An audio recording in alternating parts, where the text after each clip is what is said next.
Greetings, I am the Penniless Priest, and welcome to Hearthstone Theory. Here we examine the mathematics, probability, and other aspects of particular Hearthstone cards in order to achieve the most accurate judgment of the card in question.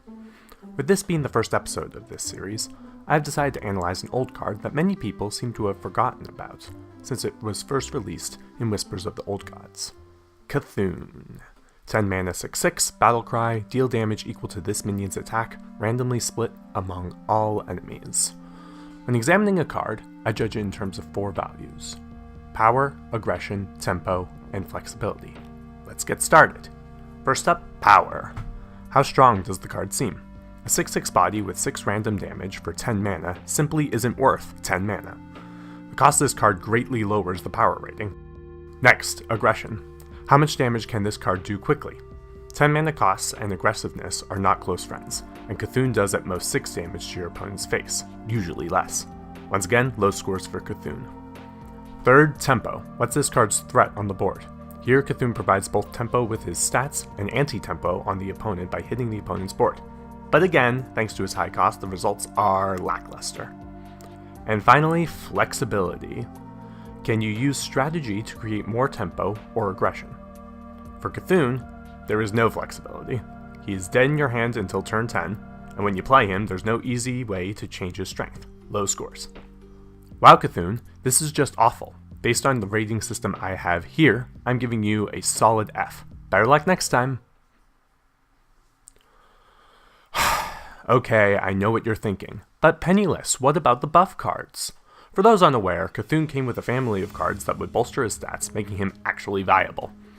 A 6/6 would become an 8/8, then more, until a 24/24 Cthulhu could get you an instantaneous lethal. So to understand this power, let's focus on one of these cards in particular. Cthulhu's Chosen, 4 mana 4/2, Divine Shield, Battlecry, give your Cthulhu +2/+2 wherever it is. At first glance, this card provides medium power with moderate aggression and tempo, and somewhat low flexibility. However, what must be examined more is the Battlecry, where Cthulhu is buffed.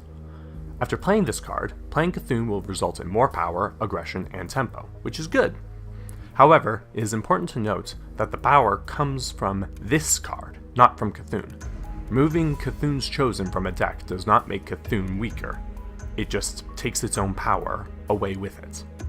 So, to accurately judge this, we need to consider the approximate power, aggression, and tempo created by buffing Cthulhu by 2. We can multiply those values by the probability that the user both draws Cthulhu and plays it. As a result, we get very small numbers, which we can consider a part of Cthulhu's Chosen statistics.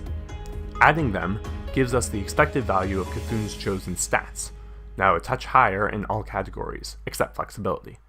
All things considered, using the rating system here, I'm giving Cthulhu's Chosen a solid C.